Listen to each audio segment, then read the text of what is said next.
Traffic was moving on the highway, and a truck was driving at high speed.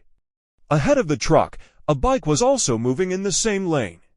Everything seemed normal for a moment. Suddenly, traffic ahead began to slow down. The bike rider reduced speed to adjust with the traffic. But the truck driver didn't slow down in time. Within seconds, the truck crashed into the bike from behind. The impact was sudden and extremely dangerous. It was a terrifying moment caused by high speed and lack of reaction.